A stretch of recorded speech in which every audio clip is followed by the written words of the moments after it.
Kita minta waktunya untuk wawancara pembuatan makalah tugas kesenian dari kuliah kita. Untuk pertama-tama boleh kita tahu nama kakak siapa ya? Nama aku Devi Agustiani. Terus umur sama kelahirannya kak? Aku kelahiran Bogor, tanggal 22 Agustus tahun 2000. Tahun 2000. Oke, kakak udah berapa lama ya di bidang kesenian ini? Untuk di bidang kesenian khususnya di tari. Jadi aku tuh udah ikut dan terjun di dunia tari itu dari tahun 2014 sampai sekarang. Wah, lumayan lama ya kak ya. Terus awal ikut kegiatan seni tari itu kakak ngapain di sana? Pertama aku ikut pelatihan tari dulu sebelum aku ngajar. Jadi aku ikut pelatihan tari yang selama 6 bulan itu kita ada evaluasi tarinya. Nah, setelah itu kita ikut lomba-lomba di Bogor, di luar Bogor, sampai tingkat Jabodetabek. Selain itu juga kita ikut berpartisipasi dalam acara festival-festival dalam kegiatan seni yang ada di Bogor. Wow, lumayan ya kak. Itu cukup melelahkan pasti, tapi cukup pengalamannya ya. Lalu seni tari menurut kakak sendiri itu gimana sih? Seni tari kalau menurut aku itu udah jadi sebagian hidup dalam hidup aku ya, khususnya seni tari yang ada di Jawa Barat, yaitu Jaipong. Nah, menurut aku seni tari itu nggak cuman sekedar kita cuma nari-nari biasa aja, tapi ada ilmunya, ada nilai-nilai dalam setiap gerakannya. Setiap tarian mengandung makna yang luar biasa sih menurut aku. Dan prosesnya pun gak sebentar yang aku lewatin sampai sekarang. Baik, lalu menurut kakak nih, pandangan kakak tentang seni tari itu gimana sih gitu? Seni tari itu luar biasa banget ya, karena banyak kesenian yang merupakan yang merupakan kalau sesuatu yang lebih dilakukan itu oleh laki-laki. Nah, untuk seni tari ini kita bisa membangkitkan jiwa dan semangat perempuan. Tapi di dalam seni tari pun nggak hanya perempuan sih sebenarnya, karena ada tari tunggal, tari berpasangan, ada tari berkelompok juga. Jadi kalau menurut aku banyak banget ragamnya yang sebenarnya kita tuh bisa punya peluang banyak dalam seni tari. Oh ya begitu. Terus cara kakak untuk melestarikan seni tari itu gimana sih kak? Cara aku melestarikan, khususnya pertama aku belajar. Aku belajar tuh nggak cuma dalam satu aspek ya. Jadi untuk belajar itu banyak banget peluangnya. Pertama, kita harus punya koneksi. Koneksi yang bertujuan untuk sebuah relasi, bahwa belajar tuh banyak banget tempatnya gitu. Belajar juga nggak hanya untuk seni tari aja gitu. Pasti dalam seni itu kan ada musiknya. Jadi peluang kita untuk tahu seni itu nggak cuma tari, tapi ada musik, ada teater, dan lain-lain. Nah, jadi kalau menurut aku seni tari sampai saat ini tuh benar-benar luar biasa, bisa mengubah hidup aku.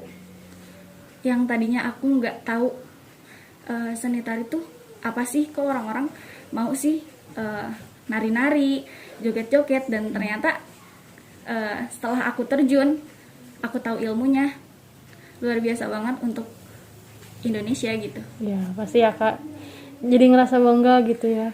Iya pasti. Pasti. Terus cara kakak mengapresiasi seni itu kayak gimana? Nah, untuk aku mengapresiasi seni, pertama, setiap ada pertunjukan atau ada festival atau ada kegiatan-kegiatan seni, kalau kita nggak bisa ikut terjun langsung, minimal kita nonton deh gitu. Kita lihat nih, wah seru ya. Sebenarnya di Bogor sendiri seni tari itu udah banyak banget sanggarnya, udah banyak banget tempat buat kita belajarnya. Cuman karena masuknya budaya-budaya asing yang sedikit hampir aja seni yang ada di Indonesia tuh tergeser. Iya tergeser. sebenarnya nggak jadi masalah ya, karena semua tergantung sama sudut pandang yang kita masing-masing gitu. Untuk sebuah seni menurut aku bisa mengubah sesuatu yang pandangannya buruk bisa jadi lebih baik, karena kalau kita udah tahu ilmunya, kita udah tahu bahwa seni itu seperti apa. Jadi lebih berbudaya ya pemikirannya gitu. Terus waktu kakak nari, kakak pasti kan menyampaikan makna dari tarian itu. Nah, cara kakak untuk menyampaikan makna tarian itu agar audiens tuh ngerti makna tarian itu gimana sih, Kak? Nah, semua tarian itu pasti punya cerita, punya alur. Dan setiap 1 menit lagu, 2 menit lagu, hingga dihitung per detik pun dia ada ceritanya.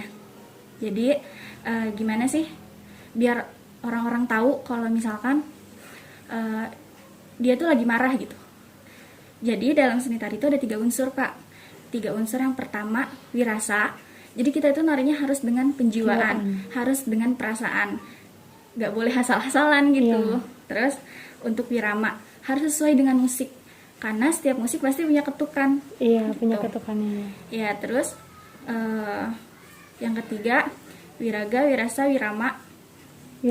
Wiraganya itu harus benar-benar menjiwai banget, karena dengan tangan kita yang kayak gini pun orang-orang udah tahu kalau misalkan wah itu putri banget ya gitu, ayu banget gitu kesannya. Gitu. Jadi bukan sekedar tarian aja ya, Kak, kita tuh harus menilai dari segi ekspresinya, gerakannya, musik, ketukan di setiap penarinya kayak gitu ya, Kak.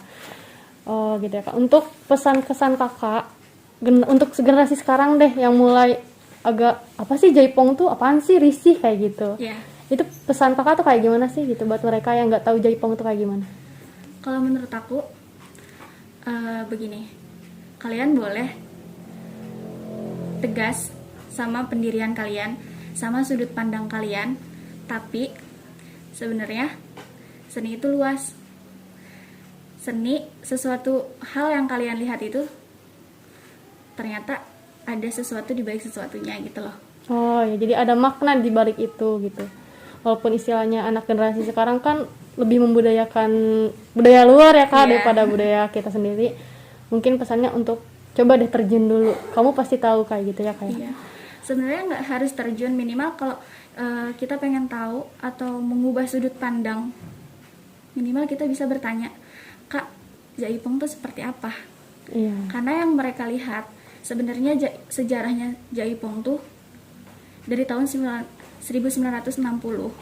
Ini berasal dari Karawang ya, Karawang, Jawa Barat. Jadi banyak banget orang yang nilai kalau jaipong tuh dari Bandung, karena seiring berjalannya zaman gitu, perkembangannya semakin melesat, dan akhirnya juga sebenarnya sempat terjadi pro kontra antara Karawang dan Bandung. Nah itu tuh seiring berjalannya waktu pun semakin banyak pembenarannya dan semakin banyak pembuktiannya bahwa realnya jaipong itu dari Karawang gitu. Oh, oke, baik, Kak. Jadi pengalaman kakak bukan main-main lagi ya, Kak, untuk di bidang seni. Mudah-mudahan semoga bakal jadi contoh buat generasi kita untuk membudayakan budaya asli kita dulu aja deh gitu. Jangan seluruh Nusantara kayak gitu ya, Kak.